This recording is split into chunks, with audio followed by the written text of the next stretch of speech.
Hi hello friends, welcome back to my channel. ಇಷ್ಟವಿಲ್ಲದ ಮದುವೆ ಭಾಗ 30. ದಾಮು, ನಿನ್ನಣ್ಣ ನನ್ನನ್ನು ಕೊಲ್ಲಲು ಪ್ರಯತ್ನಿಸಿದ ಕಣೆ.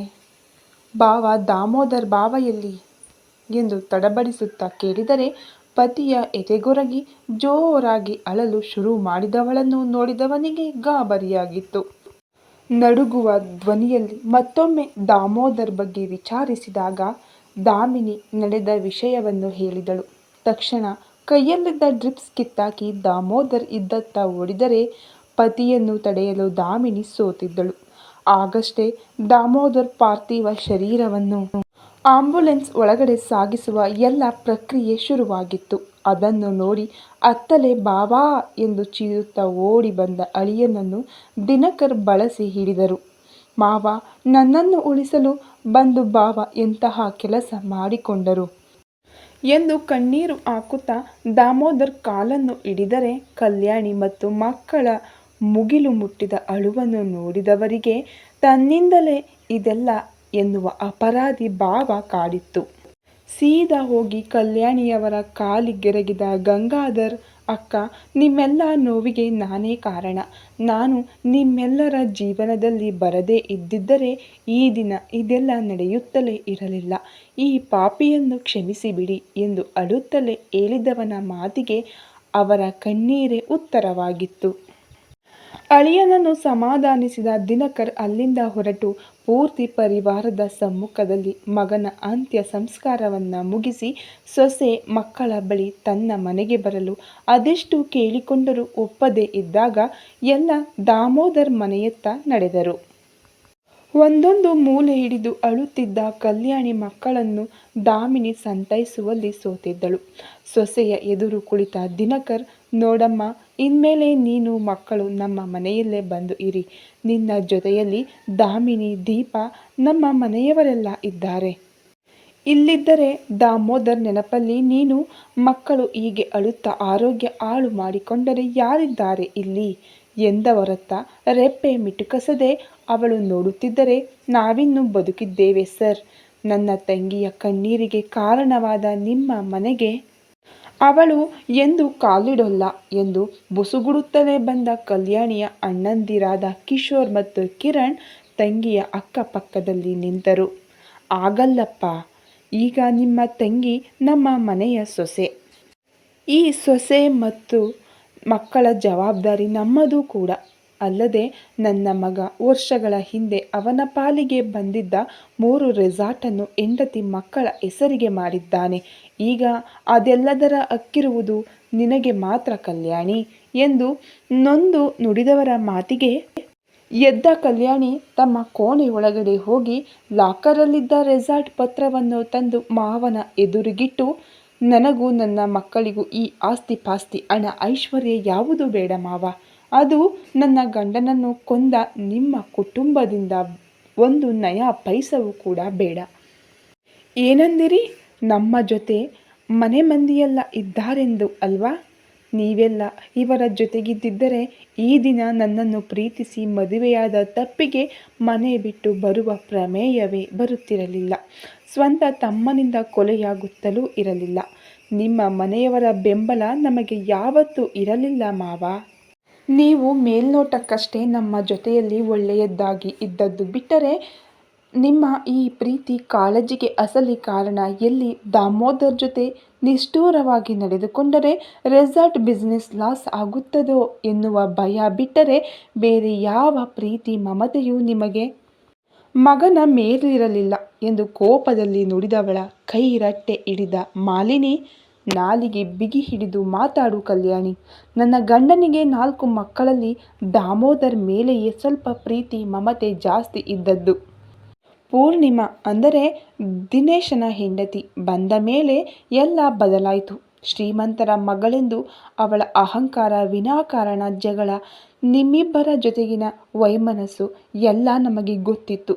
ಹೌದು, ಪೂರ್ಣಿಮಾಳಿಂದ ನಿಮಗೆಷ್ಟು ನೋವಾದರೂ ನಾವು ಸುಮ್ಮನಿರಬೇಕಾಗಿತ್ತು.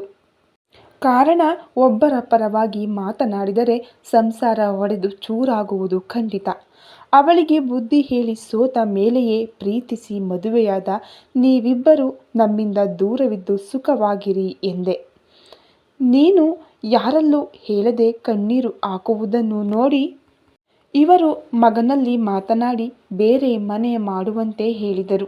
ಹಾಗೆಯೇ ರೆಸಾರ್ಟ್ ವಿಷಯದಲ್ಲಿ ಪುನಃ ದಿನೇಶ್ ಜಗಳ ಆಡುವುದು ಬೇಡವೆಂದೇ ಇಬ್ಬರಿಗೂ ಸಮನಾಗಿ ರೆಸಾರ್ಟ್ ಹಂಚಿದ್ದು. ಮಗ ಸೊಸೆ ಮನೆ ಬಿಟ್ಟು ಹೋದ ಬಳಿಕ ಇವರ ನೋವು, ಆ ಕಣ್ಣೀರನ್ನು ನೋಡಿದ್ದು ನಾನು ಮಾತ್ರ. ಅದೆಷ್ಟು ದಿನಗಳೇ ಹಿಡಿಯಿತು ಅವರು ಸರಿಯಾಗಲು. ಇನ್ನೊಂದು ಮಾತು, ಆಗಲೇ ಇವರೆಲ್ಲ ಆಸ್ತಿಯನ್ನು ನನ್ನ ಸಮ್ಮುಖದಲ್ಲೇ ವಿಲ್ ಮಾಡಿಸಿದ್ದಾರೆ. ಅದರಲ್ಲಿ ಯಾರ ಮೊಮ್ಮಕ್ಕಳಿಗೂ ಬಿಡುಗಾಸು ಭರಿಸದೆ ನನ್ನ ಗಂಡ ನಿನ್ನೆರಡು ಹೆಣ್ಣು ಮಕ್ಕಳಿಗೆ ತಲಾ 5 ಕೋಟಿ ಕೊಡಬೇಕೆಂದು ಬರೆದಿದ್ದಾರೆ. ಇದೆಲ್ಲ ನಿಮ್ಮ ಮೇಲಿನ ಅಕ್ಕರೆ ಇಲ್ಲದೆ ಬರೆಸಿದ್ದಾ? ಆಸ್ತಿ, ಹಣ ಎಲ್ಲ ವಿಷಯ ಬಿಡು. ನಿನ್ನ ಫ್ಯಾಮಿಲಿಯ ಅಂತಸ್ತು ತಕ್ಕ ಮಟ್ಟಿಗೆ ಇದೆ. ಹಾಗಂತ ಇಲ್ಲಿಯವರೆಗೆ ಈ ನಿನ್ನ ಮಾವನಾಗಲಿ ಅಥವಾ ನಾನಾಗಲಿ ನಿನ್ನನ್ನು ಯಾವತ್ತಾದರೂ ಕೀಳಾಗಿ ನೋಡಿದ್ದೇವಾ? ಮಗನ ಹೆಂಡತಿಯಾದರೂ ನಿನ್ನನ್ನು ಸ್ವಂತ ಮಗಳಂತೆ ನೋಡಿಕೊಂಡಿದ್ದೇವೆ. ಆದರೆ ನೀನು ಎಂದು ಕಣ್ಣೀರಾಕಿದ ಮಾಲಿನಿ ಗಂಡನ ಭುಜಕ್ಕೊರಗಿದರೆ, ಸೊಸೆಯ ಮಾತಿಗೆ ದಿನಕರ್ ಕಂಗಳು ತುಂಬಿದ್ದವು. ಸೊಸೆ ಎದುರು ಕೈ ಮುಗಿದು ನಿಂತ ದಿನಕರ್, ನಿನ್ನ ಮತ್ತು ಮಕ್ಕಳ ಬಗ್ಗೆ ನೀನೇನು ನಿರ್ಧಾರ ತೆಗೆದುಕೊಂಡರೂ ನನಗೆ ಒಪ್ಪಿಗೆ ಇದೆಯಮ್ಮ. ಆದರೆ ಈ ಮೊಮ್ಮಕ್ಕಳನ್ನು ನನ್ನಿಂದ ದೂರ ಮಾಡಬೇಡ ಎಂದವರು ಗಳಗಳನೆ ಅತ್ತರೆ ಅವರ ಕಾಲಿನ ಬಳಿ ಕುಸಿದು ಕಾಲ ಮೇಲೆ ತಲೆಯಿಟ್ಟು, ನನ್ನನ್ನು ಕ್ಷಮಿಸಿಬಿಡಿ ಮಾವ. ಇವರಿಲ್ಲದ ನೋವಲ್ಲಿ ಏನೇನೋ ಹೇಳಿದೆ. ಪ್ಲೀಸ್ ನನ್ನನ್ನು ಕ್ಷಮಿಸಿಬಿಡಿ ಎಂದು ಅಳುತ್ತಿರುವವಳನ್ನು ಮೇಲೇಳುವಂತೆ ಹೇಳಿ, ನಿನ್ನ ಮನಸ್ಥಿತಿ ನನಗೆ ಅರ್ಥ ಆಗುತ್ತಮ್ಮ. ಆದರೆ ನೀನು ಹೇಳಿದ ಹಾಗೆ ಲಾಭಕ್ಕಾಗಿ ನಾನು ನನ್ನ ಮಗನನ್ನು ಪ್ರೀತಿಸಲಿಲ್ಲ. ಎಲ್ಲರಿಗಿಂತ ದೊಡ್ಡವನಾದ ಅವನು ಈ ತಂದೆಯ ಏಳು ಬೀಳುಗಳನ್ನು ನೋಡುತ್ತಾ ನನ್ನೆಲ್ಲ ಸುಖ ಕಷ್ಟದಲ್ಲಿ ಜೊತೆಗಿದ್ದವನು ಅವನು ಮಾತ್ರ. ಇಂದು ನೀನು ನಿನ್ನ ಗಂಡನನ್ನು ಕಳೆದುಕೊಂಡಿರಬಹುದು, ಆದರೆ ನನ್ನ ಅರ್ಧ ಜೀವವನ್ನೇ ಅವನು ತನ್ನ ಜೊತೆ ಕೊಂಡೋಗಿದ್ದಾನೆ. ನನ್ನ ನೋವು ನಿಮಗೆ ಯಾರಿಗೂ ಅರ್ಥವಾಗೋಲ್ಲ ಬಿಡಿ. ಕಲ್ಯಾಣಿ, ನಿನ್ನ ಆಸೆಯಂತೆ ನೀನು ಹೇಳಿದಂತೆ ಪುನಃ ನನ್ನ ಮನೆಯ ಕೆಟ್ಟ ದೃಷ್ಟಿ ನಿಮ್ಮ ಮೂವರ ಮೇಲೆ ಬೀಳುವುದು ಬೇಡ. ನಿನ್ನ ಎಲ್ಲ ನಿರ್ಧಾರವೂ ಸರಿಯಾಗಿದೆ. ಗಂಡ ಜೈಲಿಗೆ ಹೋದನೆಂದು ಆ ಅಹಂಕಾರಿ ಹೆಣ್ಣು ಮತ್ತೊಮ್ಮೆ ನಿನ್ನನ್ನು ನಿಂದಿಸುತ್ತಾ ಮತ್ತಷ್ಟು ನಿನ್ನನ್ನು ನೋಯಿಸುತ್ತಾಳೆ. ಆ ನೋವೆಲ್ಲ ನಿನಗೆ ಬೇಡ. ಹಾಗಂತ ಒಂಟಿ ಹೆಂಗಸು ಮಕ್ಕಳ ಜೊತೆ ನೀನು ಇಲ್ಲಿರುವುದು ನನಗೆ ಇಷ್ಟವಿಲ್ಲ ಎಂದು ಅವಳ ಅಣ್ಣಂದಿರ ಕಡೆಗೆ ನೋಡಿದಾಗ, ಕ್ಷಮಿಸಿ ಮಾವ. ತಂಗಿಯ ಕಣ್ಣೀರು ನಿಷ್ಠುರವಾಗಿ ಮಾತನಾಡಿಸುವಂತೆ ಮಾಡಿತು. ನೀವು ಹೇಳಿದ ಹಾಗೆ ಅವಳು ನಮ್ಮ ಜೊತೆ ಬೆಳಗಾವಿಗೆ ಬರಲಿ, ಅಲ್ಲಿ ನಮ್ಮ ಜೊತೆ ಇರುತ್ತಾಳೆ ಎಂದು ಕಿಶೋರ್ ಹೇಳಿದಾಗ ಅವನ ಮಾತಿಗೆ ಒಪ್ಪಿ ಸೊಸೆಯ ಬಳಿ, ದಾಮೋದರ್ ನಡೆಸುತ್ತಿದ್ದ 3 ರೆಸಾರ್ಟ್ ಲಾಭಾಂಶ ಮೊದಲಿನಂತೆ ನಿನ್ನ ಅಕೌಂಟಿಗೆ ಬರಲಿ ಕಲ್ಯಾಣಿ. ನನ್ನ ಮಗ 2 ಹೆಣ್ಣು ಮಕ್ಕಳನ್ನು ರಾಜಕುಮಾರಿಯ ಹಾಗೆ ಬೆಳೆಸಬೇಕು ಎನ್ನುವ ಕನಸು ಕಂಡಿದ್ದ. ಆ ಕನಸನ್ನು ನೀನು ಪೂರ್ತಿ ಮಾಡು. ಮಕ್ಕಳಿಗೆ ಸ್ವಲ್ಪವೂ ಕುಂದು ಕೊರತೆ ಬಾರದಂತೆ ಅವರಿಬ್ಬರಿಗೂ ಒಳ್ಳೆಯ ವಿದ್ಯಾಭ್ಯಾಸ ಕೊಡಿಸು. ಹಾಗೆಯೇ ನನಗೆ ಈ ಮೊಮ್ಮಕ್ಕಳ ನೆನಪಾದಾಗ ನಾನು ಅವರನ್ನು ನೋಡಲು ಬರಬಹುದು ತಾನೇ? ಅವರ ಧ್ವನಿಯಲ್ಲಿದ್ದ ನೋವಿಗೆ ಕಣ್ಣೀರು ಹರಿಸುತ್ತಲೇ ಕಲ್ಯಾಣಿ ಒಪ್ಪಿಗೆ ಕೊಟ್ಟಾಗ ಅಲ್ಲೇ ಇದ್ದ ಮೊಮ್ಮಕ್ಕಳನ್ನು ಬಿಗಿಯಾಗಿ ತಬ್ಬಿಕೊಂಡು ಮುದ್ದಿಸಿದರು. ಮಾಲಿನಿ ಕೂಡ ಮೊಮ್ಮಕ್ಕಳನ್ನು ಮುದ್ದಿಸುತ್ತಾ ಆಗಾಗ ತನಗೆ ಕರೆ ಮಾಡುವಂತೆ ಸೊಸೆಯಲ್ಲಿ ಹೇಳಿದರು. ಕೆಲವೇ ದಿನಗಳಲ್ಲಿ ದಾಮೋದರ್ ಕಾರ್ಯ ಮುಗಿದು ಕಲ್ಯಾಣಿ ತನ್ನ ಮಕ್ಕಳೊಂದಿಗೆ ತವರಿನತ್ತ ಹೊರಟರೆ, ದಾಮೋದರ್ ಕನಸಿನ ಮನೆ ಮತ್ತು ಅವನ ಆಡಳಿತದಲ್ಲಿದ್ದ ರೆಸಾರ್ಟ್ ಎಲ್ಲ ಅವನಿಲ್ಲದೆ ಬಿಕೋ ಎನ್ನುತ್ತಿತ್ತು. ದಾಮೋದರ್ ಮನೆಯನ್ನು ತಮ್ಮ ಮನೆಯ ಕೆಲಸದವರಲ್ಲಿ ತಿಂಗಳಿಗೊಮ್ಮೆ ಕ್ಲೀನ್ ಮಾಡಲು ಹೇಳಿ ಒಂದು ದಿನ ಹೆಂಡತಿಯೊಂದಿಗೆ ದಿನಕರ್ ಅಲ್ಲಿದ್ದು ಬರುತ್ತಿದ್ದರು.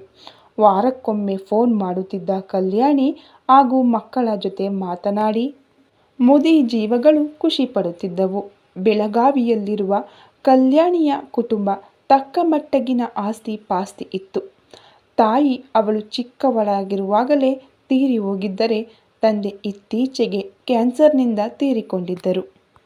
ಇಬ್ಬರು ಅಣ್ಣಂದಿರು ತಂಗಿಯನ್ನು ತಂದೆ ತಾಯಿ ಸ್ಥಾನದಲ್ಲಿ ನಿಂತು ಬೆಳೆಸಿದ್ದರು. ದೊಡ್ಡವನಾದ ಕಿಶೋರ್ ರಿಯಲ್ ಎಸ್ಟೇಟ್ ಬಿಸ್ನೆಸ್ ಮಾಡುತ್ತಿದ್ದರೆ ಚಿಕ್ಕವನಾದ ಕಿರಣ್ ಪೊಲೀಸ್ ಇನ್ಸ್ಪೆಕ್ಟರ್ ಆಗಿದ್ದ. ಇಬ್ಬರಿಗೂ ಮದುವೆಯಾಗಿ ಒಂದೊಂದು ಗಂಡು ಮಕ್ಕಳಿದ್ದರು. ಕಲ್ಯಾಣಿ BEd ಓದುವಾಗ ಕಾಲೇಜಿನ ಕಡೆಯಿಂದ ಮೈಸೂರಿಗೆ ಟೂರ್ ಇಟ್ಟು ಅಲ್ಲಿ 4 ದಿನ ಉಳಿಯಲು ದಿನಕರ್ ಅವರ ರೆಸಾರ್ಟ್ ಬುಕ್ ಮಾಡಿದ್ದರು. ಬೆಳಿಗ್ಗೆಯೆಲ್ಲ ಪೂರ್ತಿ ಮೈಸೂರು ಸುತ್ತಾಡಿ ತನ್ನ ಗೆಳೆಯರೊಂದಿಗೆ ರೆಸಾರ್ಟ್ ಸೇರುತ್ತಿದ್ದ ಕಲ್ಯಾಣಿ ದಾಮೋದರ್ ಕಣ್ಣಿಗೆ ಬಿದ್ದಿದ್ದಳು.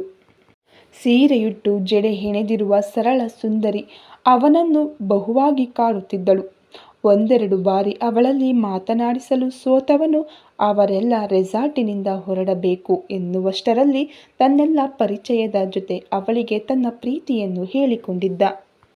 ಆಗಾಗ ಅವನು ತನ್ನನ್ನು ಗಮನಿಸುತ್ತಿದ್ದರ ಅರಿವು ಅವಳಿಗಿದ್ದರೂ ಈಗ ಅವನು ಆಗರ್ಭ ಶ್ರೀಮಂತನೆಂದು ತಿಳಿದ ಮೇಲೆ ಏನೂ ಹೇಳದೆ ಅಲ್ಲಿಂದ ಹೊರಟಿದ್ದಳು. ಒಂದಷ್ಟು ದಿನಗಳ ಸುದ್ದಿ ಇಲ್ಲದೆ ಸರಿದು ಅದೊಂದು ದಿನ ಅವಳಿದ್ದ ಕಾಲೇಜಿಗೆ ಅವನು ಫೋನ್ ಮಾಡಿದ್ದ. ತನಗೆ ಯಾರು ಫೋನ್ ಮಾಡುತ್ತಾರೆಂದು ಆಲೋಚಿಸುತ್ತಾ ಫೋನ್ ಹಿಡಿದವಳಿಗೆ ಅದು ದಾಮೋದರ್ ಫೋನೆಂದು ತಿಳಿದಾಗ ಅದೇಕೋ ಖುಷಿಯಲ್ಲಿ ಅವನಲ್ಲಿ ಚೆನ್ನಾಗಿ ಮಾತನಾಡಿದ್ದಳು. ಅಂದಿನಿಂದ ಶುರುವಾದ ಅವರ ಒಲವಿನ ಪಯಣಕ್ಕೆ ವರ್ಷದ ಬಳಿಕ ಎರಡೂ ಮನೆಯಲ್ಲಿ ಮಾತನಾಡಿ ಒಪ್ಪಿದ ಮೇಲೆ ಮದುವೆಯ ಮೂಲಕ ತೆರೆ ಬಿದ್ದಿತ್ತು. ಮದುವೆಯಾಗಿ ವರ್ಷಕ್ಕೆ ಅವರ ಪ್ರೀತಿಯ ಪ್ರತೀಕವಾಗಿ ಅಂಜಲಿ ಹುಟ್ಟಿದ್ದಳು.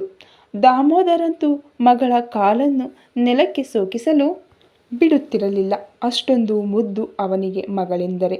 ನಂತರ 6 ವರ್ಷದ ಬಳಿಕ ಸಾಹಿತ್ಯ ಇನ್ನೊಂದು ಹೆಣ್ಣು ಮಗುವಿಗೆ ಜನ್ಮ ಕೊಟ್ಟಾಗ ದಾಮೋದರ್ ಖುಷಿಯನ್ನು ತಡೆಯುವವರೇ ಇರಲಿಲ್ಲ.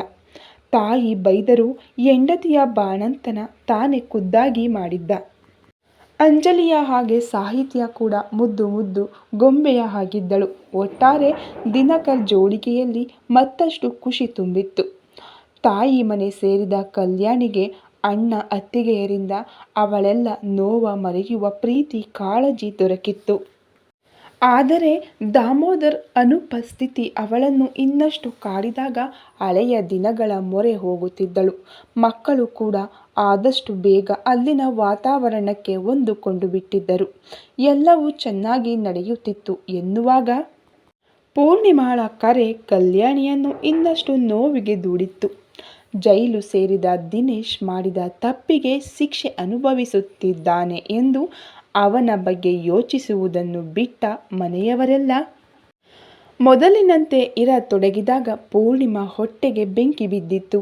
ಗಂಡನನ್ನು ಭೇಟಿಯಾಗಿ ಪೂರ್ತಿ ವಿಷಯ ತಿಳಿಯುವುದರ ಜೊತೆ ಅವನು ನಡೆಸುತ್ತಿದ್ದ 2 ರೆಸಾರ್ಟನ್ನು ದಿನಕರ್ ಸೇಲ್ ಮಾಡಿದ ಹಣವನ್ನೆಲ್ಲ ದಾಮೋದರನ ಮಕ್ಕಳ ಹೆಸರಲ್ಲಿ ಇಟ್ಟಿದ್ದಾರೆ ಎನ್ನುವ ಮಾಹಿತಿ ಸಿಕ್ಕಾಗ ಅವಳು ರಣಚಂಡಿಯಾಗಿ ಮನೆಯಲ್ಲಿ ದೊಡ್ಡ ಗಲಾಟೆಯೇ ಮಾಡಿದ್ದಳು. ಅವಳ ಮಾತಿಗೆ ಯಾರೂ ಸೊಪ್ಪು ಹಾಕದಿದ್ದಾಗ ಕಲ್ಯಾಣಿಯ ಫೋನ್ ನಂಬರ್ ಪಡೆದು ತನ್ನೆಲ್ಲ ಕೋಪವನ್ನು ಅವಳ ಮೇಲೆ ತೋರಿಸಿ ಅವಳ ಗಂಡನ ಕುಟುಂಬದವರಿಂದ ಕಿಂಚಿತ್ತು ಸಹಾಯ ಪಡೆದರೂ ಅಂಜಲಿ ಓದುತ್ತಿರುವ ಶಾಲೆಯ ಹೆಸರನ್ನು ಹೇಳಿ ಅವಳನ್ನು ಕಿಡ್ನ್ಯಾಪ್ ಮಾಡಿ ಕೊಲ್ಲುವುದಾಗಿ ಬೆದರಿಕೆ ನೀಡಿದ್ದಳು. ತನ್ನಣ್ಣ ಪೊಲೀಸ್ ಆದ ಕಾರಣ ಅವಳೆಲ್ಲ ಮಾತನ್ನು ಗಂಭೀರವಾಗಿ ಪರಿಗಣಿಸದ ಕಲ್ಯಾಣಿ ಅವಳಿಗೆ ಒಂದಿಷ್ಟು ಬೈದು ಫೋನ್ ಇಟ್ಟಿದ್ದಳು. ಆದರೆ ವಾರಗಳ ಬಳಿಕ ರಾತ್ರಿಯಾದರೂ ಮಗಳು ಕಾಲೇಜಿನಿಂದ ಮನೆಗೆ ಬರದೇ ಇದ್ದಾಗ ಕಲ್ಯಾಣಿಗೆ ಆಘಾತವಾಗಿ ಪೂರ್ತಿ ಮನೆಯವರೆಲ್ಲ ಗಾಬರಿಯಲ್ಲಿರುವಾಗ ಪೂರ್ಣಿಮಾಳ ಕರೆ ಅವಳ ಉಸಿರನ್ನು ನಿಲ್ಲುವಂತೆ ಮಾಡಿತ್ತು. ಈ ಕತೆ ಇನ್ನೂ ಮುಂದುವರಿಯುವುದು. ದಯವಿಟ್ಟು ಇನ್ನೂ ಯಾರೆಲ್ಲ ಸಬ್ಸ್ಕ್ರೈಬ್ ಮಾಡ್ಕೊಂಡಿಲ್ವೋ ಈಗಲೇ ಹೋಗಿ ಸಬ್ಸ್ಕ್ರೈಬ್ ಮಾಡ್ಕೊಳ್ಳಿ. Thank you so much.